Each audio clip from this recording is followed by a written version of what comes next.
Hey there, welcome to the Gyro Step, a Milwaukee Bucks podcast, proudly a part of the Blue Wire Podcast Network and GSPN. I am Ti Windisch, one of your hosts, joined as always by just the eloquent, the masterful Rohan Katti. We did not just watch two elegant or masterful basketball games as the Bucks played the Pistons, but wins are wins to a certain extent.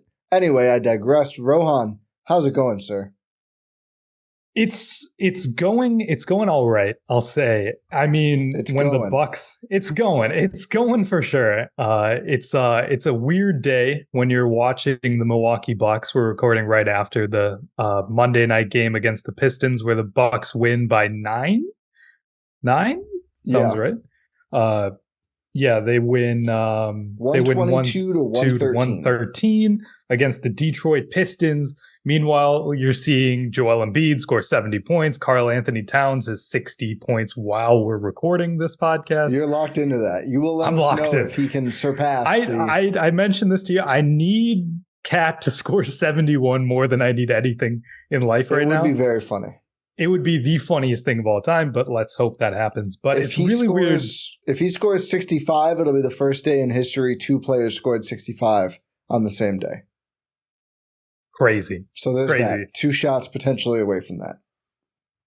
But it's wild seeing those players have these sort of games against lowly teams. The Sixers doing that against the San Antonio Spurs, the Timberwolves doing that against the Charlotte Hornets, and then you see the Milwaukee Bucks struggle to beat the Detroit Pistons. It is not a very encouraging time to be a watcher of the Milwaukee Bucks. Ty, we'll get into that, but yeah, it's just not very inspiring at all, the performances that we've been seeing in this new year. It's crazy. The Bucks started this year losing 4 out of their last 5. They won 5 out of their last 6, and here I am being all doom and gloom, but it is what it is. But yeah, the Bucks. Go ahead. The interesting thing about the way you phrased it up, Todd, I don't disagree. It's been disappointing. I thought they would actually win this game handily, and I was disappointed they didn't. We'll get into what went into that. Minnesota's 2 above Charlotte halfway through the 4th, and the Sixers only beat the Spurs by 10. So one way to look at it is, yeah, the Bucks barely handled the Pistons, and these guys are making history. The other way to look at it is 2 players on those 2 great teams are scoring a combined 140 points, and it's barely needed to hold off other lottery teams. So maybe there's just something in the water tonight. I think there's a difference between other lottery teams and the Pistons, though. Lately? Maybe not post lately. Maybe not post Marvin Bagley trade, which is just a crazy thing to say. Maybe not post Cade getting hurt. Don't do that. Don't do that. Jaden Ivey dropped, I think, 32 in a close game against the Timberwolves in Minnesota. Or I know they went to overtime in Boston. I think Cade might have been playing at that point still. I think the Pistons have been a little better of late. I think the trade helped them out too. Isaiah Livers is just not an NBA basketball player, and Danilo Gallinari and Mike Muscala are, even if they're washed. And I think the Bucks ran into that a little bit. Also, Marcus Sasser just had literally to this point the game of his life. 23 points, 3 assists, 9 for 17 from the field. Shockingly, although he always looks like a guy who's going to shoot really well, was 0 for 4 from deep.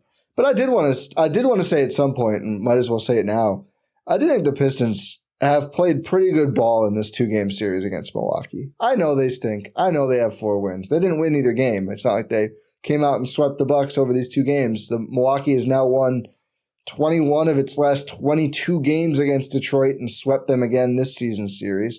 The only time was that game was that last season, I think, when Cade was electric. I think it was 2022. Maybe it was the year before, actually, then. But yeah, I mean, the Bucks have still owned that matchup, and to an extent, I mean, 21 of 22 is just crazy. That's we see these the Bills are always losing to the Chiefs, but it's not like that. And obviously those 2 teams are a lot better. But I just mean in terms of one team owning each other, 21 out of 22 is pretty excessive. So I don't know, maybe that's baked into Detroit playing a little better. Maybe this org is just sick of the constant losses. But I thought Sasser played well. Detroit didn't shoot well from 3, but really Milwaukee didn't either. The Bucks 25% from 3, which I think played into this. I didn't think Milwaukee had a horrible game as a team, to be honest with you, on Monday night. I didn't think they played well. The shots didn't fall. Dame didn't have a very good night.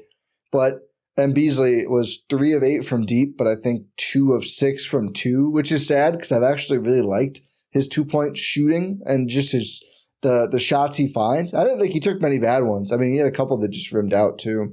But Chris was really good offensively. Giannis ended up with a strong game, although really a pretty weird, uncharacteristic first half for him. I just think the Bucks bench has been such an issue, and it let Detroit back into this game multiple times at both games. And I mean, we can look at the plus minuses from this game, from this week, from the season. They've just been really bad when those guys play. And I think, we'll talk about trade slop in this podcast. I think the Bucks need to figure out a different way to utilize that unit, whether it's how they use the players or what combination of players they use, because this is untenable. I mean, you look at defensive rating. I saw this before the Pistons game.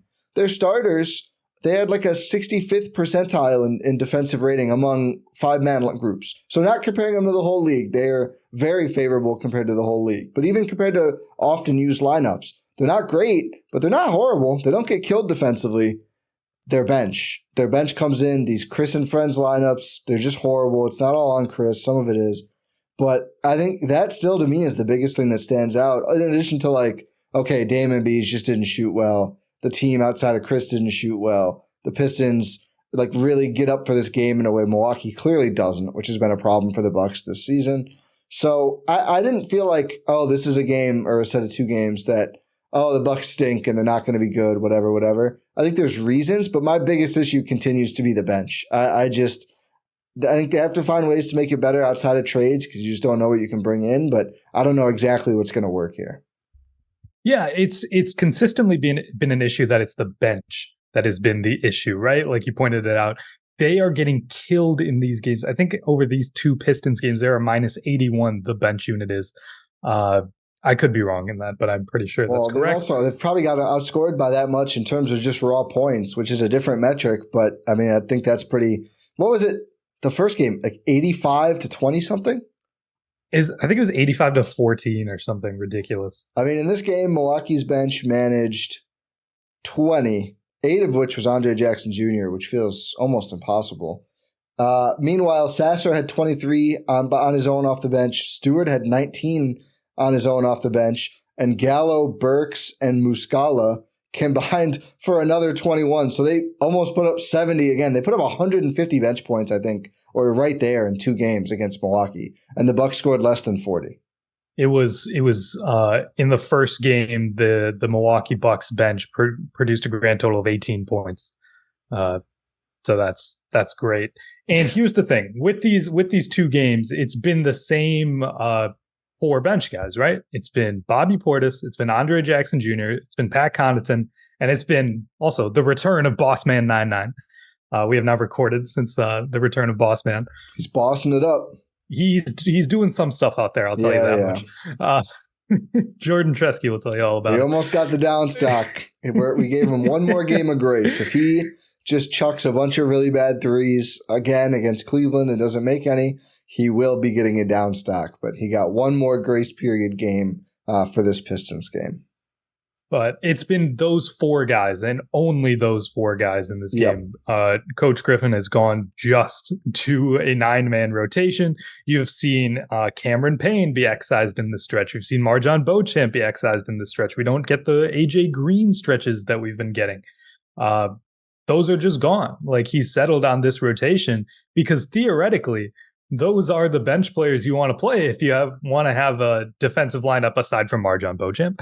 But those are the guys you want to have. I mean, Bobby's going to play no matter what. I mean, we saw in the first game, he only played 16 minutes and barely played in this middle quarters there. He was sort of taken out. It's just been a really, really, really weird amalgamation of lineups that we've been seeing using these 9 players. And yet somehow all of them that are not the starters suck. It's just they're all bad lineups. No combination of them seems to be working. And I think I get why. I think it's because when you have Pat, you have Ajax, you have Jay Crowder. Those are your guys theoretically who are going to be your versatile wings, right? those are going to be the guys who are capable of switching on defense, causing some havoc, yada, yada, yada. Like that sort of lineup. Bobby Portis, whatever, he's always going to be out there with one of Giannis or Brook no matter what. That's just been reality. So you can sort of hope that one of Giannis or Brook can clean up on the backside there. But what's really, really been killing this Bucks team is point of attack defense. And that's what's really been bringing them down. If you have Damian Lillard playing 37 minutes, you have Malik in the first game and Malik Beasley, playing 34 minutes. In the second game, you have basically the same amount of minutes. Yeah. You have just this backcourt with no point of attack, real resistance. That's the thing that's really been killing the Bucks all season long. Because we've joked about this all season long. You can always count on the opposing point guard to go bonkers. You can always count on them to go nuts. And we've sort of resigned to the fact of, Dame's not the best defender in the world. But I don't think it's not just a Dame problem. It's not a Dame issue. It's just a roster issue. It's a clear roster issue. How did he only have one steal, by the way? He at least had 3 or 4 deflections throughout the game. I mean, he's active hands all night. But go on. It is a roster issue. Yes, it is a roster issue. Going into this game, do you know where the Bucks ranked in terms of opposing pick and roll ball handling scoring? Oh, bad. Probably like 28th. Third worst. Oh, I nailed it. Yeah, you did. Yes. Yeah. They're 28th in the league in terms of percentile because they are allowing what here? I'm trying to find. Who's opponents, the Pacers and the Jazz. Would not have guessed the Pacers and the Jazz. I would have guessed the Pacers. I would have guessed the Pacers. I would not have guessed the Jazz purely because of Chris Dunn. Yeah, I thought Washington or San Antonio would be in there. They're all right there. Oh, I'm sure. Like the bottom 6 are the Wizards, the Spurs, the Pistons, the Bucks, the Pacers, and the Jazz. And if you want to look at individual sort of metrics, like instead of team, it gets a little noisy. Yeah. Because these play type tracking stats aren't always perfect. But Chris Dunn is like an upper percentile guy. So it's like the rest of the Utah Jazz roster letting him down. And again, this doesn't, it also takes into account like pick and rolls aren't just played by one guy. They're played by 2 guys for the most part. Yeah. So it's kind of, you can't say it's just on Chris Dunn. But yeah, it's an issue because opposing defenses can readily create an advantage immediately just based on a screen. That's how these teams are operating. And once you get an advantage going, you can just create other advantages any other way. Because if you can kick it out, guys have to collapse in. You can get threes. You can catch these guys closing hard or trying to close hard with however the Milwaukee Bucks play defense. I know Marcus Johnson has pointed this out on Twitter. It's just, by the way, we really miss you, Marcus. Please come back. Please be back for these next games. Please come back. We miss you so much. The broadcast takes such a. It's just like the point of attack defense. Like everything else is falling apart, Marcus. Bucks get a point of attack defender, everything will look a lot better. Marcus Johnson returns to the broadcast. Every part of that broadcast is much, much better.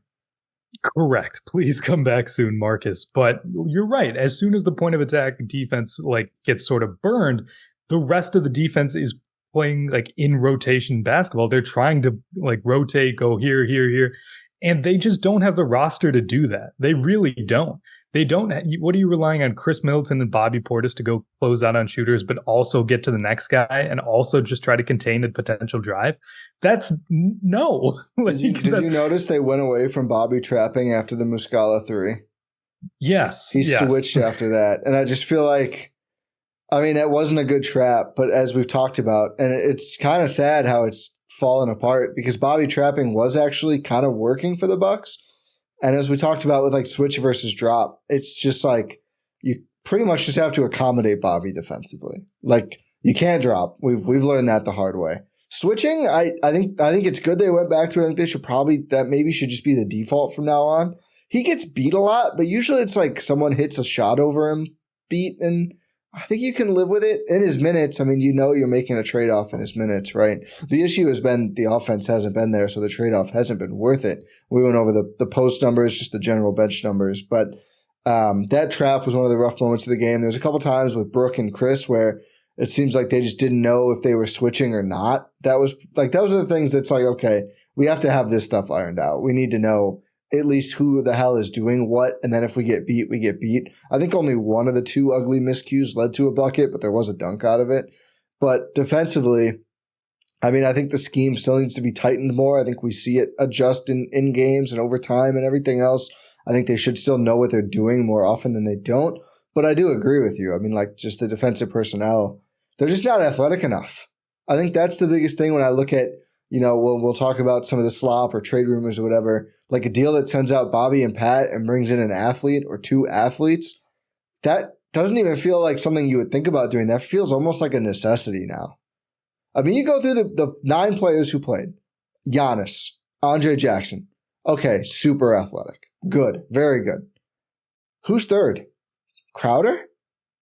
Dame? Or Beasley? So one of those guys is, 33? And just coming off 31 game absence. The other two are Crowder and are Dame and Beasley, who, like, great. What is their athleticism accomplishing defensively? Against a bigger guy, probably nothing. I mean, we see sometimes they'll rotate. I mean, Beasley had a really nice defensive rebound in this game. I'll give him credit. A nice box out, kind of get a rebound that they really needed at a point in the second half. But it's like the size is not athletic. Brooke is not athletic. Bobby certainly, I think he moves pretty well, but not in a functional way defensively. Chris just like, at one point, Bojan like looped around a screen and Chris just like didn't even look like made contact, but he just like fell over. And I thought it was a horrible like non-contact injury. No, he just got right back up. I was like, what? I don't even know what happened. And then Pat Connaughton, who like, I mean, I had the 24 up. I stand by the Raptors take. But defensively, it's just like, there was a play where I thought there was a coverage bust, and then I realized no one else was even involved. He just like stood there and watched Jaden Ivey go to the rim, and I was like, that's not tenable. We can't do this. Not for 37% from deep, maybe for 45% from deep on volume, but 5 points a game from Pat, not playing good defense. It's just been rough to watch, and I think that the lack of athleticism, you can see why they just keep drafting athletes the last 2 years. And I want to talk about MarJon. Why do you think MarJon's not playing? Because I am a little befuddled by it at this point. It's a very good question, isn't it? It's a very good question as to why MarJon is not really in the rotation. Has he had his strongest season? I mean, probably 2. Yes. Probably, yeah. I'm what I wanted to say is he had his strongest stretch of games. Oh, yeah. Leading into it, and then I realized what I was saying. No, it's like, am I shocked? Am I in awe that he's not in the rotation? Not really. A little bit at this point. A little bit, given the context. Yeah. Yes, if you removed all context, you'd be like, okay, I get it a little, but looking at this roster, it doesn't make a ton of sense, really, does it? Because you're seeing just these guys get beat over and over. Like, what does Pat Connaughton do? It's a tough question to answer right now. You and I, Ty, we watch a lot of basketball. We watch a lot of basketball. We watch a lot of Bucks basketball. We have for years now. I don't understand what Pat Connaughton does for the Milwaukee Bucks nowadays. Like, I don't know what his role is, because previously he used to be that sort of versatile wing who you can size up, size down. They don't really need that. They have that. They have that in Andre Jackson Jr. They have that in Jay Crowder, who's now back. They have that theoretically in MarJon too. He's been the guy who's like rely upon to hit threes. And sure, he's shooting a good % from 3, but it's not like anything. What is he shooting from 3 this year? 37%, which is good. This is really good. He's risen it a lot in like the last 2 weeks. It was pretty bad before early January. It's kind of rough. It's risen as the Bucks have played their worst basketball this season. So here's a stat. He scored 10 in the first Detroit game. They lost his 14 minutes by 18 points despite that, which almost feels impossible, to be honest with you. To shoot 80% and score 10 points and get 4 rebounds and the team just gets blitzed. But I want you to guess the last game before that one where Pat Connaughton scored double-figure points. I don't know, early December? Incorrect. We are pre-Thanksgiving. He scored 16 in that Dallas game. He scored 11 the game before that, Bucks at Charlotte. He scored 10, Milwaukee at Brooklyn on November 6th. And those are the 4 games this season where Pat Connaughton has scored in double figures. For a bench that needs points, it's not like the shots, like there's opportunity. I think his minutes have varied a lot, and we've seen them trend hard down the last week. I think as a response to this, I do think, to get back to the MarJon thing, I would anticipate he or AJ Green is going to get a shot at these minutes pretty soon, the way things are going. But you look at, that Sacramento game, Pat got a lot of run, 33 minutes. He scored 5 points in that time. Since then, 14 minutes against Cleveland, 14 minutes against Detroit, 9 minutes against Detroit tonight, which I believe is the lowest amount of minutes he's logged in any game all season. And that is also the lowest average across any 3 games he's logged all season. I think we're reaching that point where, I think a trade is probably going to happen involving him. A trade is definitely going to happen. And I think even if it doesn't, the minutes might go away before then. Other guys are playing better. What has AJ Green done worse? I don't think you can tell me anything. Because here's the thing, we're talking about bench scoring and we're talking about Pat Connaughton. Pat Connaughton's not a player who's going to be able to go get shots given to him.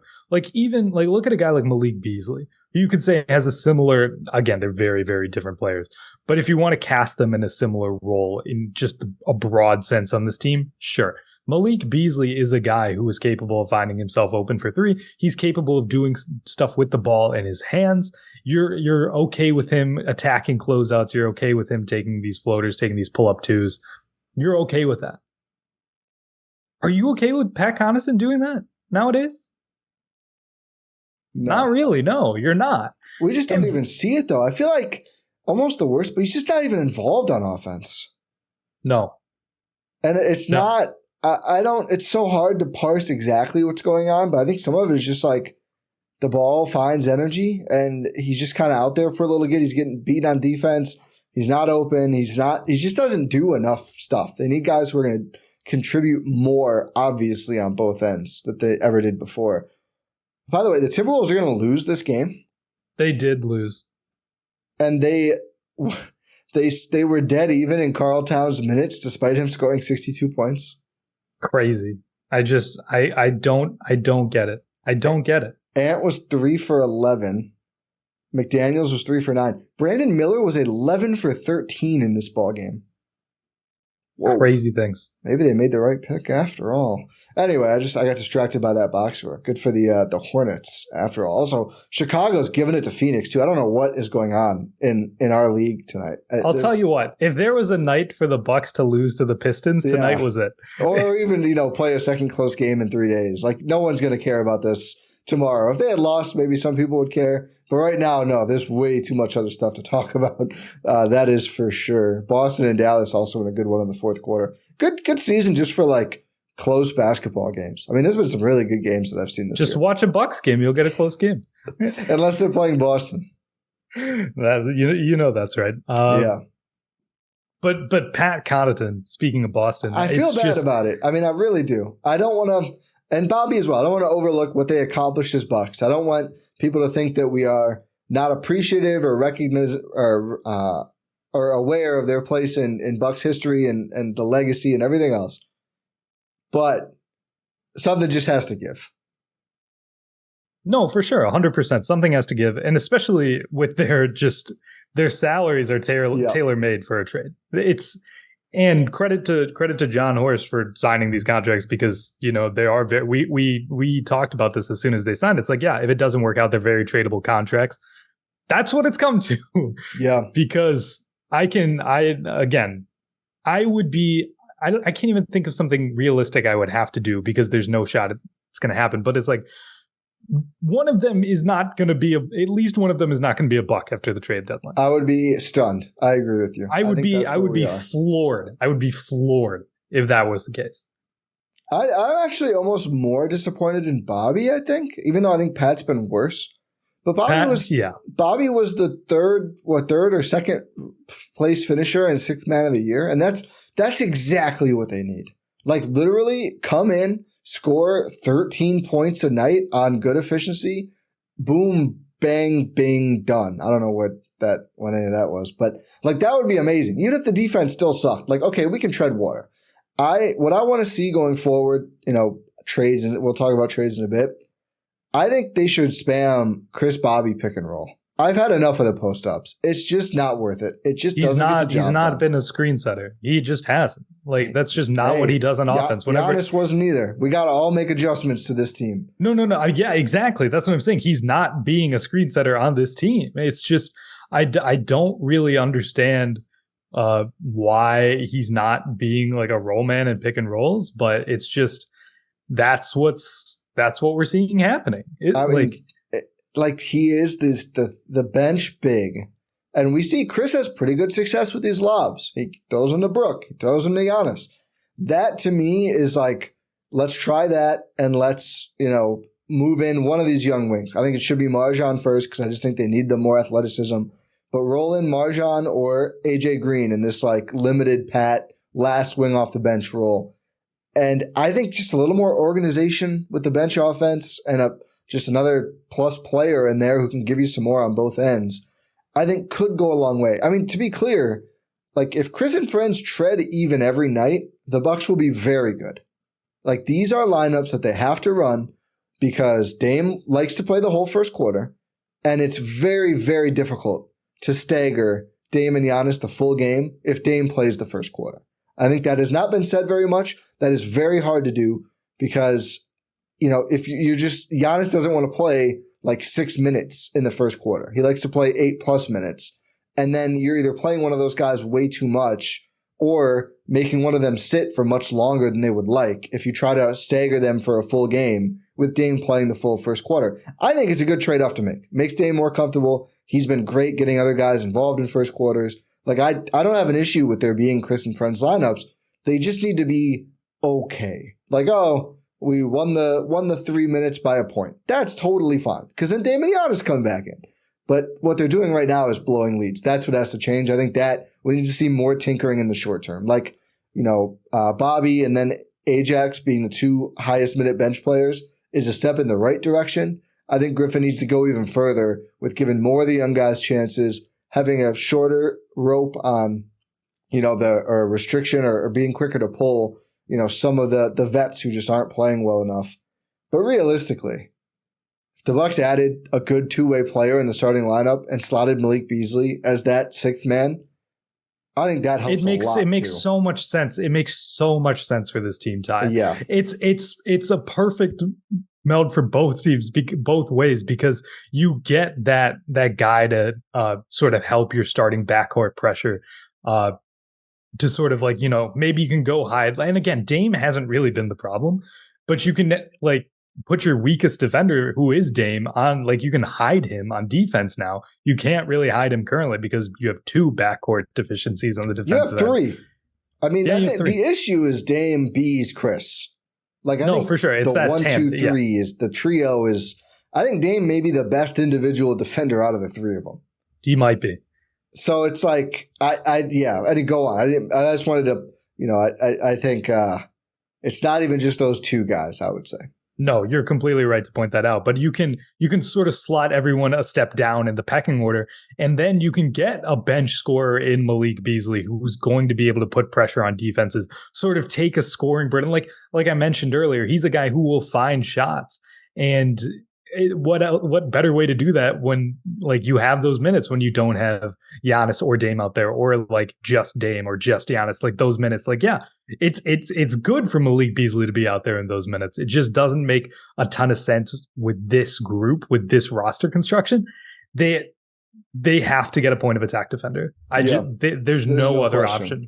There's no other option. And for anyone out there who's screaming like Marjan or Andre Jackson, I mean, I think it's unfortunate Marjan's not playing. I don't think it's crazy. Like, I think he is close to the end of the bubble, and I get wanting to run a smaller rotation and get serious about these games.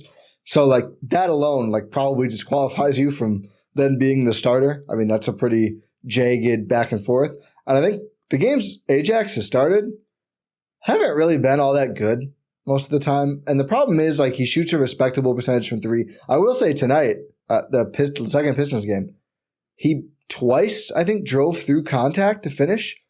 more of that, please. It's 3 for 3 from 2. At least 2 of them were contested, and one was a fast break where the advantage. He just drives through. I think it was Bojan. And I think so. Those are the shots we're dying from. He can miss some threes. I don't care, to be honest. But like he'll catch the ball, have a lane to the rim, and just like push it right back out. You give away advantages, and you cannot give away advantages with the starting lineup. I just don't think for all the stuff he can do offensively, there's still too many record scratches for him to be like the obvious starter. And when he has started, I think those games have largely started bad. And for the season, like his minutes as a whole have not been great most of the time for similar reasons. And I mean, they lost his minutes by 8 in this game, even though we all agree he played really well. So it's not necessarily on him. Also, he's out there with bench units that kind of suck. But I don't think he's just like ready to be elevated to a starter either. Like I don't think there's a clear answer on the roster who's better than Beasley. Maybe Crowder gets back there. He's just like chucking right now and is not there. And I think, you want someone sprier. I'll put it that way. And I'll say better is like a screen navigator. That would be good. Yeah. Because I do agree, like Ajax, if we're just talking Ajax and MarJon to a lesser extent, they're both great like individual defenders. Again, like it's the screen navigation that I'm really worried about. Like I'm fine with them matching up against wings and stuff like that. Like, yeah, that's great. They're doing a good job at that, but that's not really what I'm concerned about. Yeah, I agree entirely. I saw the Pelicans sign someone I had not heard of to a 10-day, so I got very distracted. That may have actually been following games against the Wisconsin Herd, who I believe just lost a couple times to the Birmingham Squadron, which is a fun cheerleading game. Malcolm Hill. Yep. Was he of the Squadron? Yeah. That is a versus Wisconsin Herd call-up. Those are always – I didn't see either of those games, unfortunately, but he has been playing well, and the Herd have not been playing great lately. Anyway, well, let's get to this. I mean, do you have anything else, or should we get to the slop? Should they fire Adrian Griffin? Should I just ask you every pod? You can't ask me. No, because then what's the plan? Scary Terry Stotts. I want to take a moment because I said Scary Terry.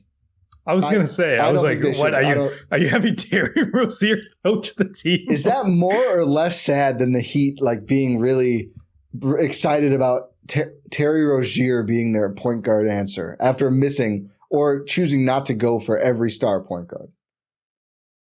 I mean, with whatever's going to happen with Kyle Lowry, something's going to happen with him. Yeah, I get that, but it's like Terry Rozier? He's having a fine season. Of course he is. He's Terry Rozier, but it's like Terry Rozier. That's the point guard that's going to save you? They're like, Dejounte Murray, a little too pricey for us.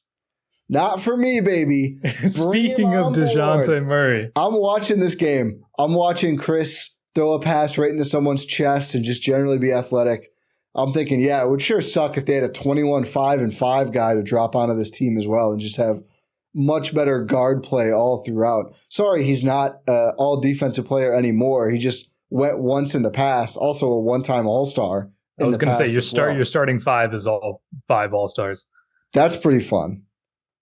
I mean, that's the knockout to me. I think there's better fits, but also like talent matters, and I think they're on par with Boston if their starting 5 is Dame, DeJounte, Chris, Giannis, Brook. And again, I think DeJounte is a better point of attack defender at least than Bees and Chris. He helps you there. You get Bees going to the bench, which I think is going to be very good for the bench. Like, that to me is if Horst can do this, and I should say there's actual reporting on this now. Mark Stein from his Substack. I will read some quotes. I'm quoting Mark Stein. He's not quoting someone, to be clear. The Milwaukee Bucks are trying to barge their way into the trade chase for Atlanta's Dejounte Murray. The mere fact that the Bucks are trying to get involved with Murray, given the serious challenges they face to actually pull it off, might end up being the headline here. Milwaukee awoke Monday just 3.5 games behind Boston for the number 1 seed in the East, but the Bucks' interest in Murray adds credence to the notion that Giannis Antetokounmpo's team feels the gap is more significant. They feel more vulnerable defensively, blah, blah, blah. The unavoidable question is how to put the deal together. Stein actually wrote, it's also difficult to envision how the Bucks could construct such a deal without at least including Bobby Portis, which would create its own significant void. He has 2 years left. The Bucks are generally being aggressive on the trade market in search of upgrades, Murray or otherwise. Chris Haynes mentioned they're also looking at Alex Caruso, Dorian Finney-Smith, and Matisse Thybulle. Yeah, so it's a lot of trade slop right there. We love slop. Haynes also said apparently the Hawks may like a Bucks player. Is it Giannis? Marjon Beauchamp played against the College Park Skyhawks last week. Had a good game. Won the game for the Herd down the stretch. Maybe there's a reason he's not playing. Just connecting some dots here. So here's the thing with Dejounte. I know we've talked about him before on this podcast. I'm drooling. Again, is he, I've made this point, I'll make it again. Is he the all-world defender that he has a pseudo reputation of being? No. Is he even the all-defense guy he was in San Antonio? No. Is he immediately the best point of attack defender on the Milwaukee Bucks? Yes. Yes, unequivocally. Yeah, and, no question. And he's a 21-5-5 guy. Yeah, he does stuff. He's not, some of these, I like Thybulle a lot. I think it'd be great if they got Thybulle for, Pat and a second round pick or whatever it is. He might just not be able to play late in games. If he goes cold and teams just ignore him, that might be curtains. I mean, maybe he'd just be too important, but, the guys who offense is a question mark. I keep seeing, and this one just makes me sad, that our proud franchise is at this point. People are like, oh, they have to go get Davion Mitchell. The report is the Kings want a perimeter defender. They have him. They don't play him. He can't do anything on offense. Skip guys like that. And I know some people view Chris Dunn as that. I don't think he is. I think he's shooting the ball well. He had 14 assists against the Bucks. I think Chris Dunn at least can do some stuff. Davion Mitchell, if the guy can't do anything, it's a waste of time. I mean, you could just play Marjon more, who maybe Davion Mitchell's better defensively, or Ajax or whatever you might say. With Dejounte, I think I've seen people also phrase that as, oh, you're really going all in then. One, how else? We're already there. Exactly. We're talking about 2 second-round picks. They're already more vets.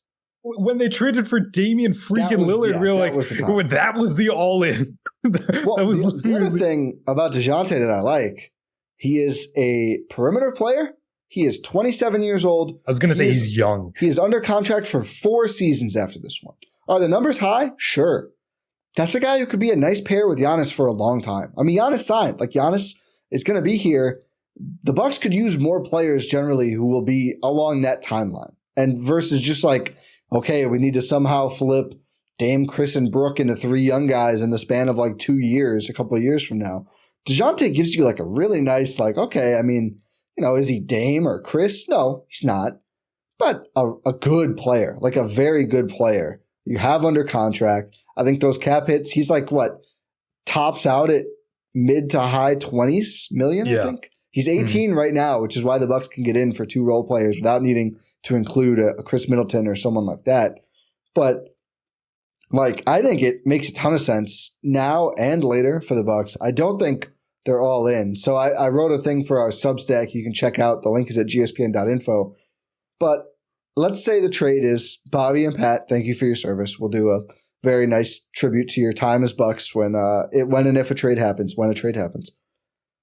Both of the second round picks be still my beating heart. Not 2 second round picks. The 35th pick in this draft, probably from Portland, and a Bucks pick in 2027. That is, what is that, a 13-year-old right now? No, probably a little older than that. I don't care. It's a child. And probably let's just say Marjon Beauchamp. Yeah. It's not that all in. It's really not that all in. It's not that much stuff.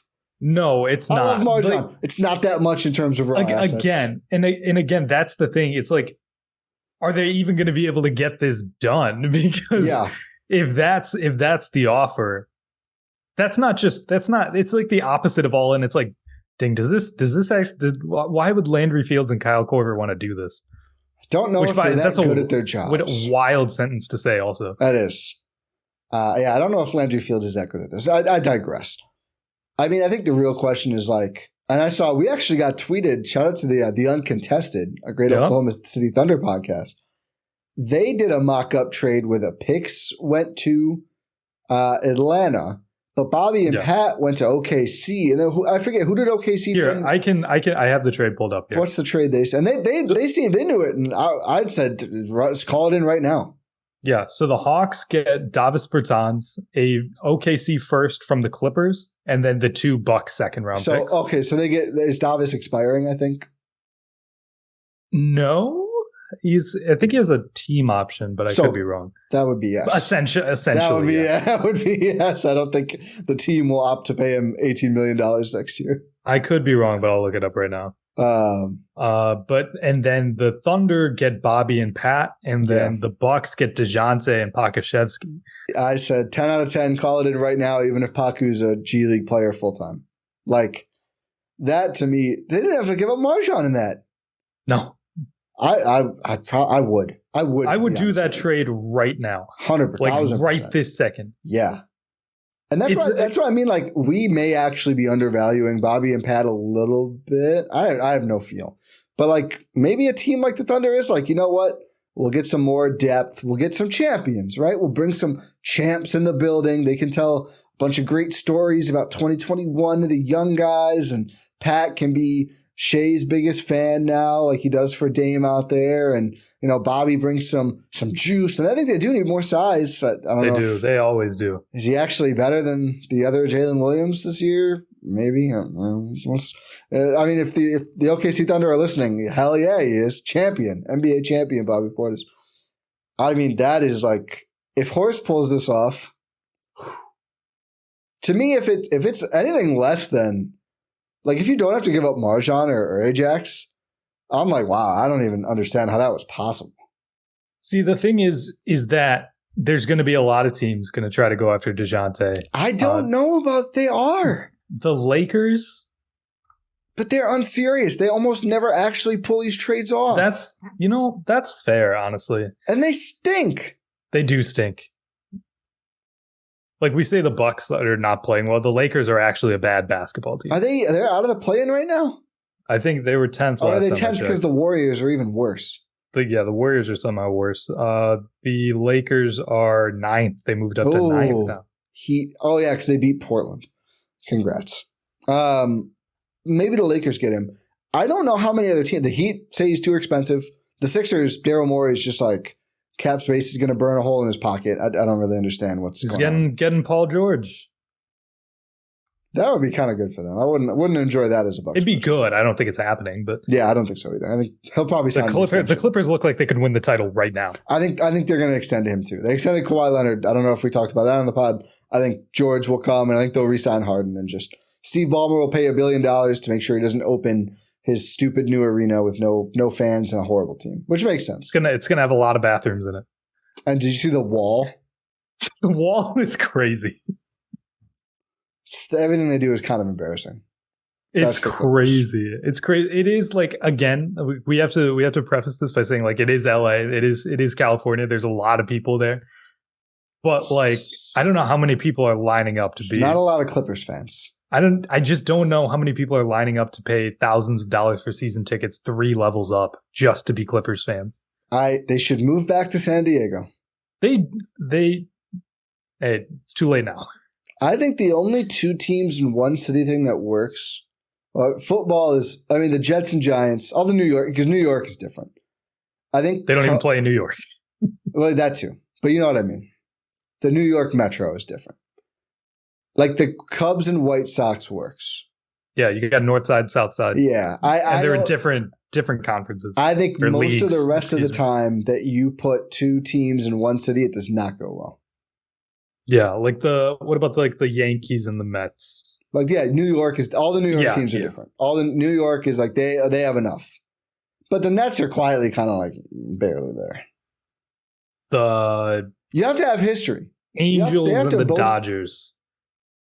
Weren't they in Anaheim? Did they move to LA? They did go to Anaheim. You're right. I actually don't even know. But it's like, you can't be the new guy coming to the big city, which was the Clippers' problem. They are in Anaheim. But no one cares. Doesn't matter. Yeah. They lost Shohei anyway. Oh, yeah. What were we talking about? I love how LA was just treating him like, hey, welcome to LA. It's like, guys, I've been here. So maybe that's an example of it not working. Yeah, I think it definitely is an example of it not working. But Dejounte Murray, man, like I don't think it's going to happen. I think you're 60-40 it does. 60-40 it does. Purely because it's I don't know why the Hawks would do it. Like I don't know what the rationale for the Hawks is. Like, yeah, we can get Bobby Pat 2 second-round picks and Marjan. I don't think that's the trade. Player. I don't think that's the trade. I think it's got to be a 3-way trade like that. I think, you know what I think? I think it goes down kind of similar to the Dame where Horst just has some third team and just like, hey, you're going to get someone. You're going to love it. Just stay. He's like look at how Phoenix loved getting their guy. Wolf of Wall Street, I've got a great opportunity. You're going to love this. You can't pass this up. Just stay on the line and send a pick over to Atlanta. You're going to love the way you look. It's Jordan Belfort / the Men's Warehouse guy. That's John Horst working the phone. You're going to love the way he looks in your rotation. I think it's a 3-way trade. I think one of the 2 vets and maybe one of the young players, if Atlanta doesn't really care about them. If Atlanta likes them, that helps a lot, obviously. Sounds like they like some Buck. I would assume that meant a Buck that's available and not like Giannis. But I think that's how it works, is like someone actually gets excited about one of these guys or at least enough to like send over expiring money. Because Atlanta's cheap. That's it. Like they've been trying to trade DeAndre Hunter for like 5 years. As soon as they signed him, they're like, we got to get rid of this guy. He's really expensive now. They're sick of Capella. I think they would like to take expiring money. That's why I like the OKC idea in terms of the Thunder are like, yeah, we're capped out. We'll take the vets. We'll send you an expiring contract and maybe some small pick. Then I think it makes sense for Atlanta, right? Like, oh, we get an extra draft asset, the 2 seconds. We just get off this money, which we're cheap, we're broke, we stink too. Why not? I think it's possible because of that and because the rest of the teams are just like, all these teams are also acting broke because of the new second apron stuff. Zach LaVine is just like available. I think the Bulls want real stuff, but no one is interested, which is crazy because they're just like, oh, well, big contract. I think Murray, it's the same. Not as big, but also he's not as good of a player. And all the teams are like, yeah, we don't really want to pay him. Miami doesn't want to. Philly doesn't want to. Maybe the Lakers, but they also hem and haw and do nothing half the time anyway. I think there's a real window, and I think we know Horst is aggressive and creative. Yeah, that's you might have just convinced me, man. Like it lines up. It lines up. It makes sense. I will just say, I don't know. I have my doubts. Maybe the Spurs just go and maybe they give like 1 pick back to Atlanta. Be like, hey, sure, you tried. I wonder if they would even do it. Maybe. I think they would. I think they realize they need like a point guard. If I were them, I'd be like, how do you feel about Keldon Johnson? Do you want another 4 you're going to get sick of soon? Because we've got the one for you. Oh man! Yeah, if someone like the Spurs gets involved, it could get tough for Milwaukee for sure. And what about if OKC? People said Detroit. OKC, yeah, I'm like they have enough ball. I don't think they would really. I don't even know what he does. What if you replace Giddey? Like Giddy's been like. I don't know if they would even do that. I think they're so high on their guys. I would be surprised if they did it. To be honest, Giddy's the odd man out. I think he is. I wonder if they would probably swing bigger than Dejounte if they were. That's fair. They can get whoever they want. Yeah. No, you're raising good points. Like 60-40 is probably too aggressive, but the way this is I would flip reported, it. I'd say 40-60. I'm going to sit on it though. The way it's being reported, it's the kind of situation in which the Bucks thrive. It's also the situation where it's only coming from Atlanta, which makes it seem like, oh, the bar is like they're letting desperate. Teams know. They're desperate. They're letting teams know like, hey, we might do this Bucks trade. You sure no one else wants to get in on this? That's what it seems like to me. It just seems like a lot of smoke because we know from this team that this is not coming from the Bucks end at all. The fact that there's not just one report, but there's multiple reports. Ignore the fact that it's Chris Haynes. It's just it's not from the Bucks. It's just not. That's not how they operate. Other guys the Bucks were looking at, but I don't know how concrete those reports were, or if it was just more like I didn't listen. It was on a podcast. I didn't listen to it yet. I don't know if it was like these are the kind of guys the Bucks were looking for, or this is actually who the Bucks are calling about. But it would make sense if they called about all 3 of those players. Yeah. Yeah, like Alex Caruso, those players. Makes sense. Dorian Finney-Smith. I forgot who the other guy was. Thybulle, excuse me. Yeah. Like those are guys like we've talked about those guys. I think the Nets are worth another look now that they are actually down to 11th in the Eastern. And they also said that, what is it? DFS is 2 first-round picks? Or was that Royce O'Neal? Who cares? Can we just stop with this? Can we just stop with every rule? Oh, yeah, this player's actually 2. Dame went for 1 first. No, you're not getting 2 first-round picks for Dorian Finney-Smith. I forget if it was DFS or Royce O'Neal. It was DFS, I think. Okay.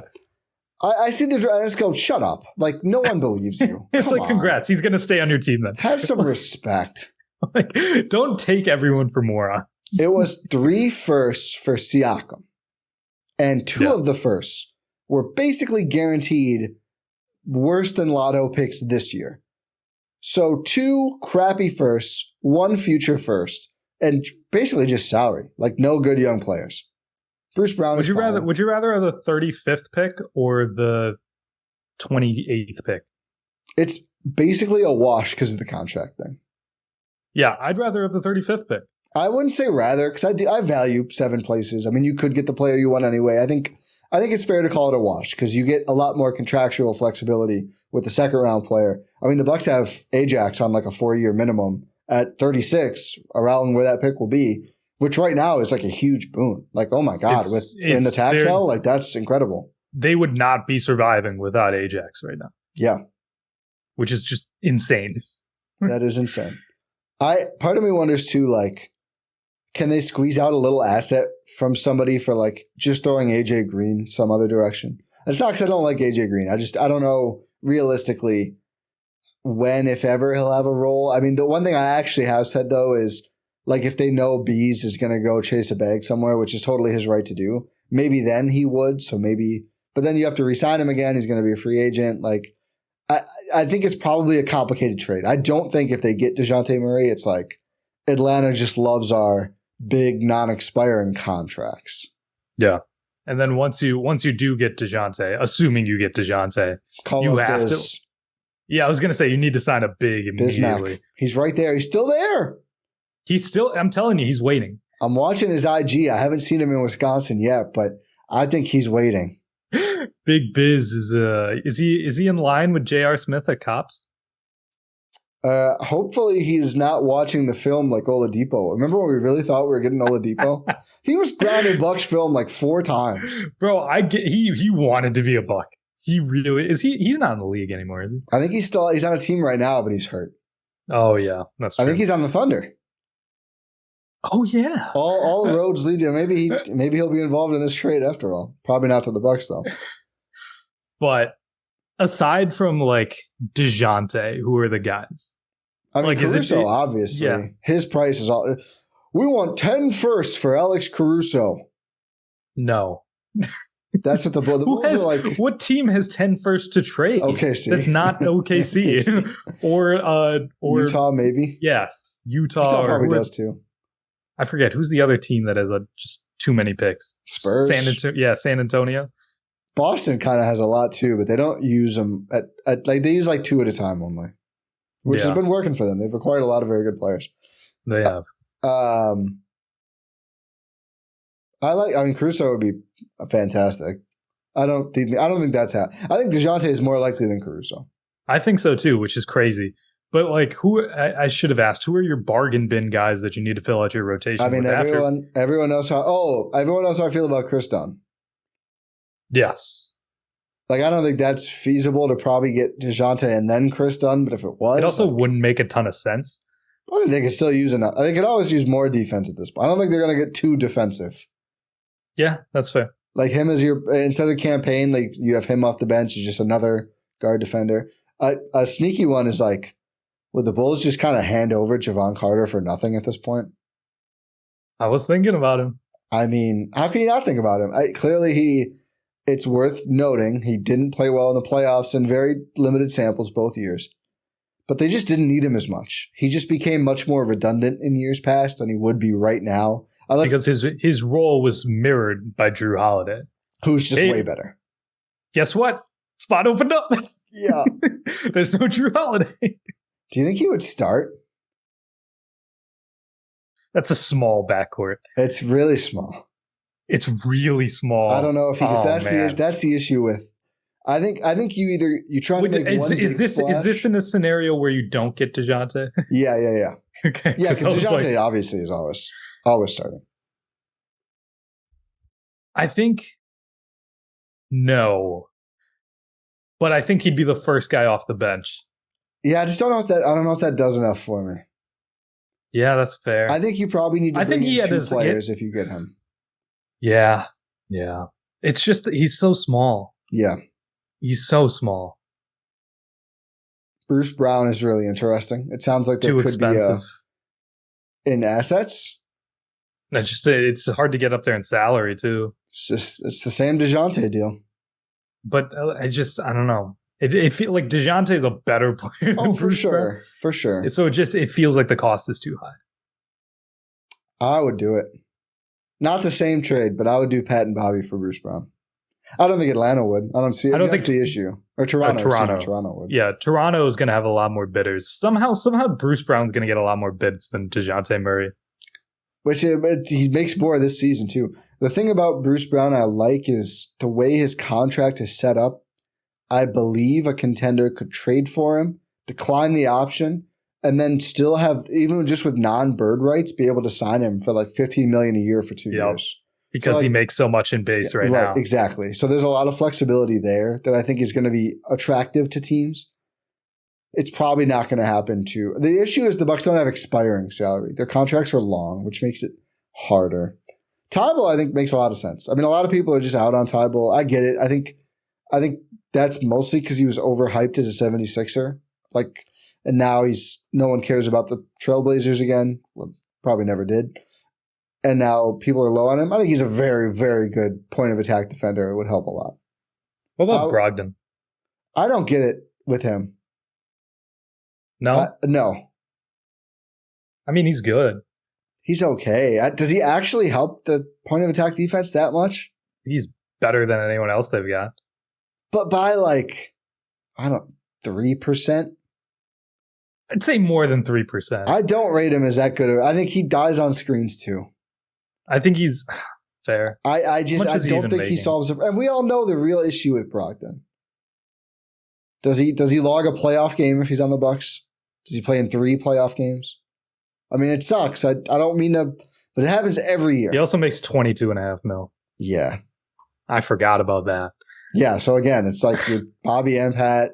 Yeah, that's your one big move, and you just hope he can play it, which I also do worry about with Caruso, but I think the upside is there that you just have to swing and go for it. One guy we're not going to talk about glowingly is PJ Tucker. I've seen the reports. People say they need to bring that dog mentality. Like, they could just FaceTime him. He's not doing anything. Like, they could bring him in as a motivational speaker. Yeah, like they could bring him to practice like Jason Kidd used to bring Kevin Garnett. Yeah, we don't need to open up a trade here. They could just call him. That's so funny. Just call Taylor up. He's 38. He turns 39 in May. He's not helping the perimeter defense. No, he's not. There's a reason he's not playing. I would actually be frustrated if they did a 2-for-1 or 3-for-2 trade, and then they got him on a buyout, which again, I don't think he'll get bought out because he has guaranteed money next year. If he somehow gets bought out, I would be frustrated if they signed PJ over Bismack Biyombo. I think right now in today's league, Bismack Biyombo is a better player who helps the Bucks more if they trade Bobby Portis. If they keep Bobby's, maybe a little redundant, but if they get rid of Bobby Portis, I think Biz is they need him or someone like that. Yeah. Just for your sake, I hope they get Biz, man. Dude, if they get Dejounte and Biz, I'll tell you, they're going to go on like a 20-2 run. I firmly believe that. I think it's going to be like a switch flips. Yeah, it could be. Those are massive upgrades to a team that desperately needs upgrades in those positions. Yes. It just fits like a glove. Dejounte especially. See, I feel like we're all collectively getting. I know. But I will say this. I felt this way about Beal. They didn't get him, and it turned out even better. There's always a silver lining. Actually, it would have been horrible if they got Beal. So at least there's that. I mean, let's say they don't get Dejounte. Who's the next man up then? Let's do my favorite exercise. and go through the horrible teams in the NBA and see. Pistons just have Alec Burks, who I'm just like, I don't think he's actually any good. I don't care about him. I mean, Marcus Smart again. He's not going to be healthy by the deadline. That's just like such a big risk. It's so. I'll tell you what, Kyle Kuzma's floated out there. I think he's probably too big. I think there's probably too big of a market. Yeah. DeLon Wright? I know you're sick of DeLon Wright. He's not. He's like Javon. He's like Javon. I wouldn't. I'm so sick of DeLon Wright. But what if they got Royce O'Neal and DeLon Wright? What's DeAndre Bembry up to, man? I saw people saying that. Who knows? He's probably overseas. It's just like it's that caliber of player. It's like I don't disagree with you. A random NBA wing. It's like it's fine. I don't care. Raptors have any defenders left? Probably not. No. I saw Quentin Grimes was kind of frustrated. Yeah, Quentin Grimes. Apparently, the Knicks want to trade him west. Yeah, I mean, I feel like it's like the Quickly thing from. I'd take a Quentin Grimes. I would too. I don't see it happening though. No, I really don't. I mean, Quentin Grimes, he's still like on his rookie contract, so. The Rockets for sure wouldn't trade Dylan Brooks, right? No, I don't think so. We don't think so? Maybe, I don't think so. Probably not. No. That would be interesting. It would be a little interesting. The Spurs have anyone who can play defense? I feel like Wemby, but outside. Yeah, I was gonna say they got Wemby. They got one guy. You got Devin Vassell out here. I don't. Those are two guys who I don't think are gonna happen. Sohan? No, I just like if I'm not sure if you're an NBA player, I don't think you're the answer. The trade machine top names right now are wild. Who is it? Dejounte number 1, D'Angelo Russell, Bruce Brown, Evan Fournier. Just Knicks fans throwing that money anywhere they can. Who? Jalen Hood-Schifino is 5? Really? Because I'm assuming it's part of the Dejounte. Yeah, thing. They must just be sending. Rui is 6. Kyle Lowry is 7. Gabe Vincent is 8. Rashawn Holmes is 9. I'm always just like, I would take Rashawn Holmes. I mean, I don't think the Bucks would trade for him because of the salaries, but if he ended up a Buck, I wouldn't be mad. Quentin Grimes, Kuzma, Wiggins, who I keep seeing like, oh, they should try Wiggins. Yeah, when a guy looks like he just like totally sucks, that's not usually when you want to trade for him. No, you never want to trade for him when, he just doesn't look like he wants to play NBA basketball. Yeah, I'm going to pass. Herb Jones, 13. So I've seen the initial report. So the initial report, and I never thought the Bucks would get him because the first report was they would include him in just the right deal. To me, that's like, okay, they're getting a star or something. And that clearly they're not getting that. I mean, Bobby Portis is a star in his role, Ty. He's a top 3 sixth man last year, which makes him a top 18 NBA player by simple multiplication. It's a star. You have to get him. But then there was a report that pushed back on that. So I don't think the Bucks are ever getting Herb. I will take my Larry Nance Jr., please. Yeah, you can. That maybe. I don't know. No one knows what the Pelicans are really up to. Nikola Jovic is 14. Okay. Tyus Jones, Daniel Gafford, Wizards. People are just picking apart the carcass of the Wizards. I don't like either player for the Bucks. Spencer Dinwiddie having a horrible year. You see the report that people think he's on strike? Because they won't pay him in crypto.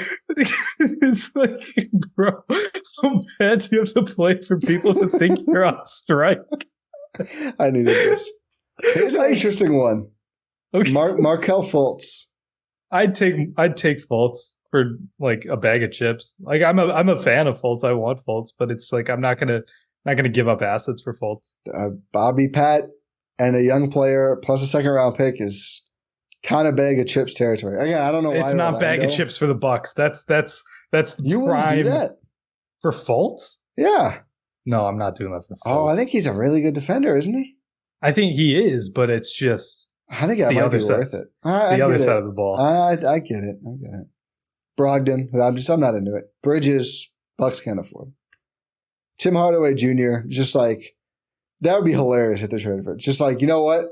Defense sucks. We hate it now. Zach LaVine is 22nd. People have given up. People are like, yeah, we're not even going to. Everyone knows. No one's holding out. DFS is 23rd. Jackson Hayes and then Clint Capella rounds out the top 25. Crazy. I didn't even know they went up to 25. I didn't either. Yeah, I guess I don't know what the other, like, what's the other no doubt trade? Chris, we haven't talked a lot about Chris Dunn. I thought you were going to say Christian Wood. And I was going to say there's a reason. No, Chris Dunn. Yeah.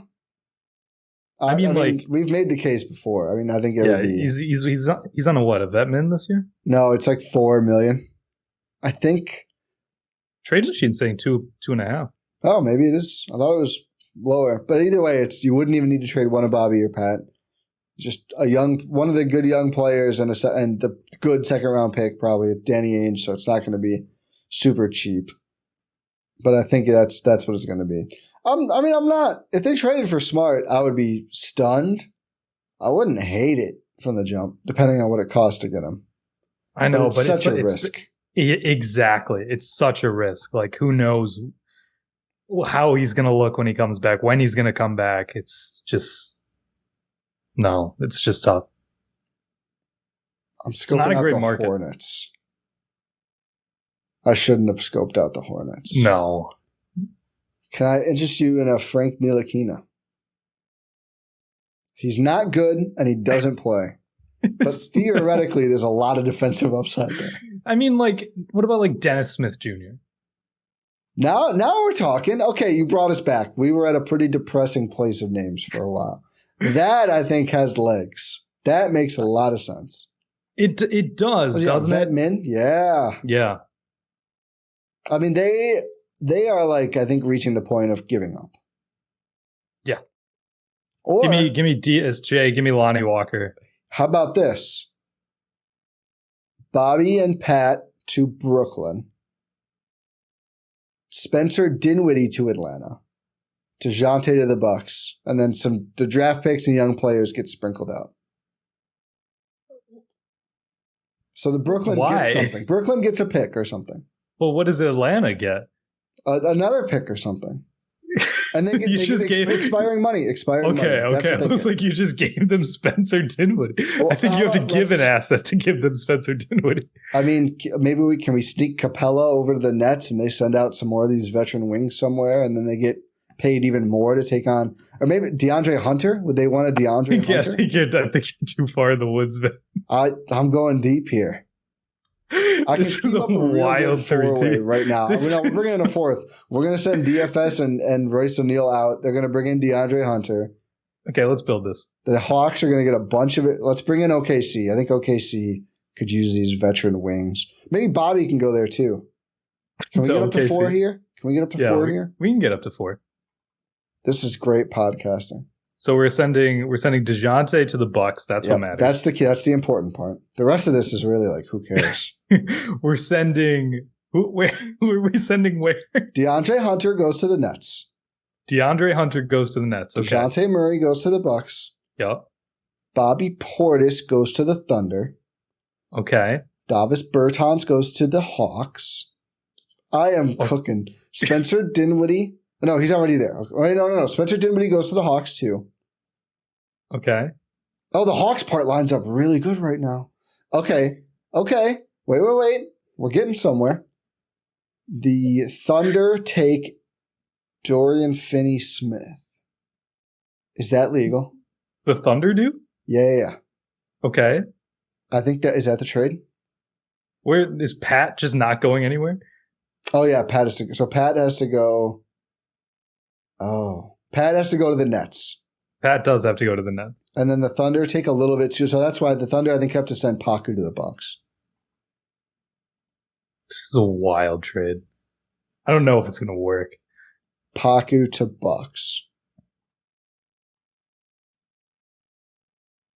Success.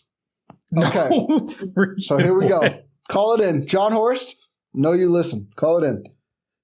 The Nets take on DeAndre Hunter, a good wing player. They don't have their picks. They're not tanking. Why not take him? Why not pay him? And Pat Connaughton, an NBA champion, the Oklahoma City Thunder, for the low price of Davis Bertans and Paku. These are not NBA players, so they can send some picks out here. They have a bajillion picks. They don't care. Send a first, send a couple seconds, whatever. They get Dorian Finney-Smith and Bobby Portis. Hey, we have that. Those are two good players. One good player. The Hawks, they lose Dejounte Murray. That hurts. They lose DeAndre Hunter. They kind of want to lose him. They're not mad about that. They're like, oh, someone taking DeAndre Hunter? Okay. They get $37 million of expiring money, and let's sprinkle in a couple draft picks there. We got the Clippers first or something. The Bucks get Dejounte Murray and Paku. Paku is a Herd legend for all time, and the Bucks win the title. Can you tell me it's a horrible trade? How? The Hawks are trading Dejounte Murray and DeAndre Hunter. They don't want them. Okay, for Spencer Dinwiddie and Thomas Bertans, and it's the picks. It's the picks. Yeah, we need to add. I was just doing the salary construct. Okay, we need to add the picks. Add the picks. Too. Okay, so God, Thunder 36. You pull up the Thunder thing. You have to scroll for an hour. It's 2025. I'm going to go ahead and send the Portland second to the Hawks. They can have that. And they can have, give them, which one did the Thunder guys give them? It's 2024 Clippers? Probably. They have 4 first-round picks this year. Yeah, let's send that Clippers first, because the Clippers are good. Send that to the Hawks. You know what? If we want to really make sure the Hawks say yes, let's say the player they like is MarJon Beauchamp. The Hawks get MarJon Beauchamp, and I don't know, let's just sprinkle Wesley Matthews over to the Bucks. Oh, now you're cooking. Let's see. Trade success. So now everything's the same as before, but the Hawks get Dinwiddie, Bertans. Okay, expiring money. That's not fun. I think the Nets need a pick. Yeah, we could sprinkle a Nets pick in there. I mean, do they though? From where?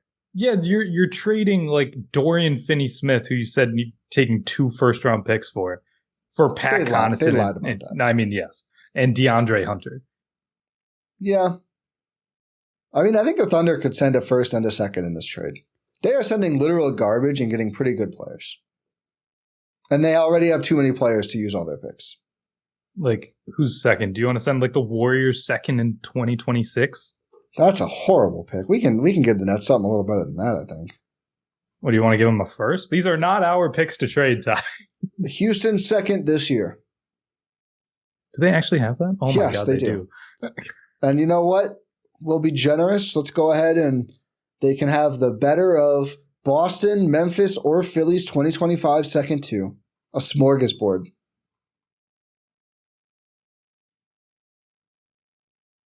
This trade, like... Who let me cook?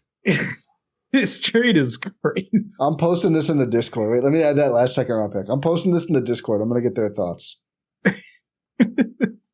Join the Discord at gspn.info, by the way. If you want to make fun of this trade, look at that. Boston or Memphis second. Who's saying no to that? I'll throw in the Philly one, too. Sam Presti's going crazy. You're throwing OKC picks like they're candy. Okay, like, they are. They are like candy. Okay, but also the Thunder are not the organization to do that. But they are. They have become that because they literally can't use all the picks, Rohan. That's fair. I included 3 2025 seconds. They have another one coming in. I guess how many of the seconds they have in 2026? I don't know. 3. Guess how many they have in 2027? 2 more. 2028, 3 more. Those can afford. Those aren't real years. I mean, we can mix in some of those if we want to. Like they are like 2 in the West right now. Yeah. They could win the title this year.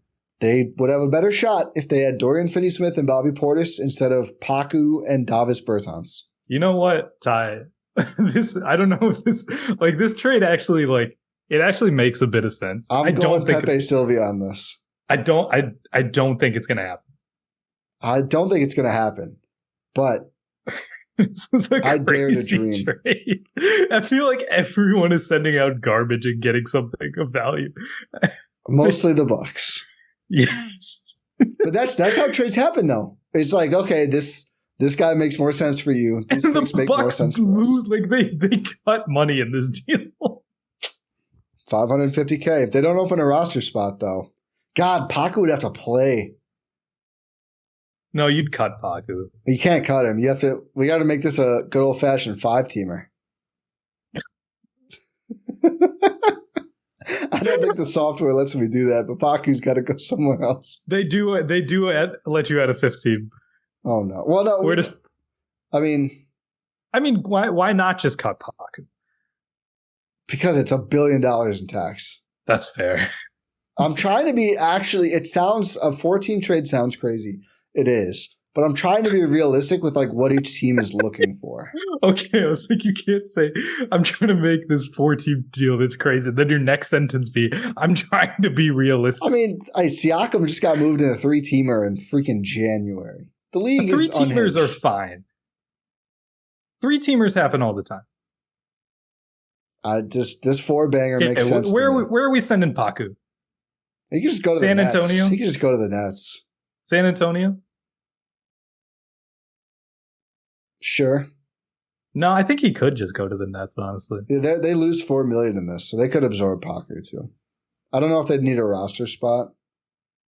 Because they're only sending out 2 guys. Yeah, so they would take in 3. So they have to send unnamed player to the Thunder, I guess. Or they could send a minimum to the Bucks, and then the Bucks could cut that guy. Regardless. Hey, send us Dennis Smith Jr. Now you're talking, Rohan. Send Dennis Smith Jr. to the Bucks. Paku is a net. And then Paku goes to the Brooklyn Nets. Does this trade work? I mean, we can make this a 6-teamer and send Ben Simmons somewhere if we want to stay up all night. This trade does work. This Future San Antonio Spur Ben Simmons. I don't hate that, honestly. Yeah, why not, right? Like, let's just get all the freaks. I don't hate that. Let's send them Paku too. Like, here you go. Oh, and then we get Mamu back. No, he's the point guard in that team. Oh, yeah, that's fair. Mamu, Ben Simmons, Paku, Wemby, but then we bring back Zach Collins at the 5. This trade is crazy because the Bucks get Dejounte Murray. Or not, wait, no. Wait. They get Dejounte Murray, Wes Matthews, and Dennis Smith Jr. for Pat, Bobby, and like 1 second pick. Marjan, yes, Marjan as well. The young core is broken up. And you know what? You're right. This was thoughtless. Let's send that 2027 Bucks second to the Brooklyn Nets too. I think that's fair. Let me not be stingy. Yeah. So they get 4 second-round picks. That's almost 1 Jay Crowder and DeAndre Hunter. And Pat Connaughton, NBA champion. And I guess Paku. And I didn't do the Paku upgrade in this trade, but. No, the Paku thing.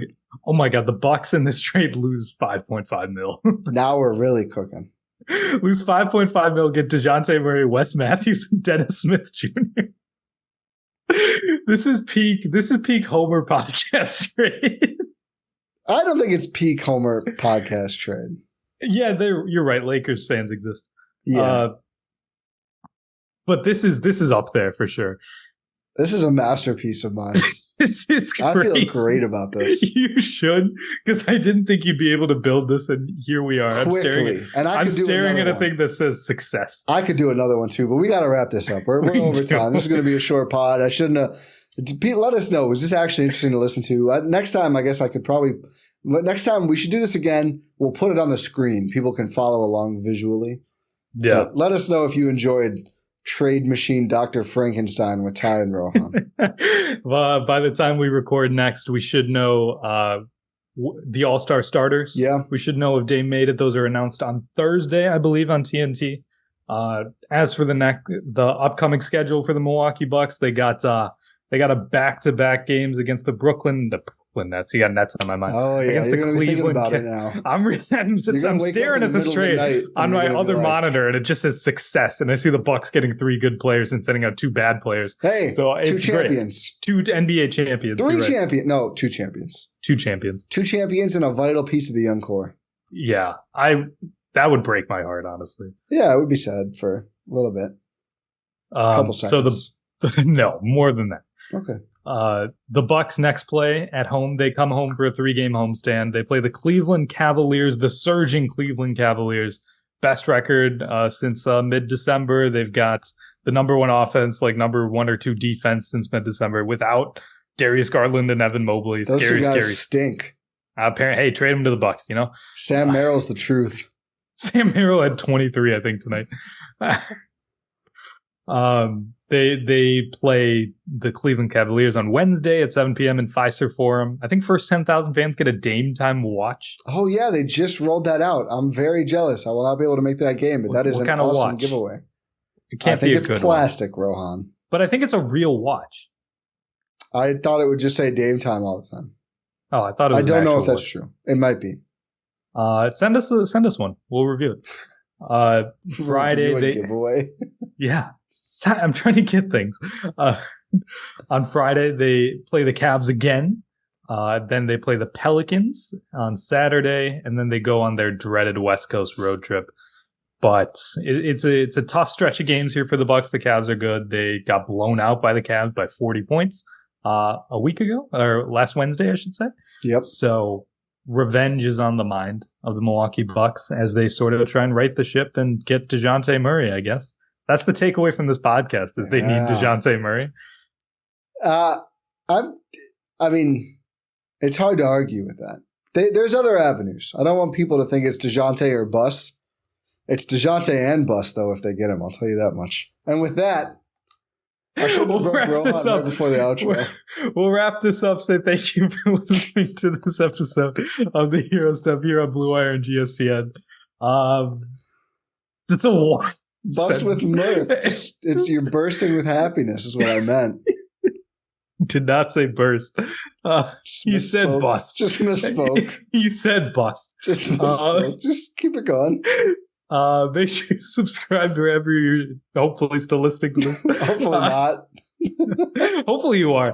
Because then everyone knows it's not just me who does this. Or watching on YouTube. Make sure you subscribe. Leave a 5-star rating and review on your podcast platform of choice. Pod Random, and we will talk to you next time. Oh.